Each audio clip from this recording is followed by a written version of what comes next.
Hi, I'm Elizabeth Caudy, author of the Creative Schizophrenia blog at healthyplace.com. Today, I'd like to talk about mental illness and the stereotype of violence. Mental illness almost never gets talked about, except for when there's a tragedy like the recent one in Orlando, Florida.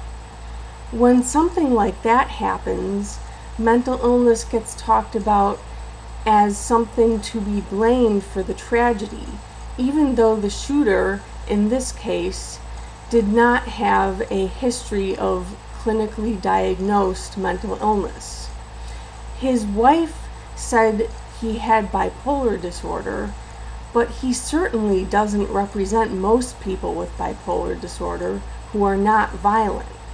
In fact, people with mental illness are much more likely to be the victims of violent crimes than the perpetrators.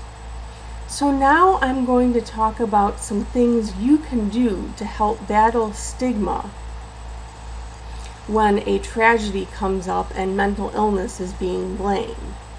I mentioned in my article that I was at a party where a woman said that the first thing you hear about these shootings is that the person who did it had mental illness. I could have spoken up. I could have spoken up without letting people know that I had a mental illness. I could have said, most people with mental illness are not violent. Simple as that. Most people don't even think of that. So it would be a really good thing to say. I'm sure there are other great ways you can think of to help battle the stigma against mental illness.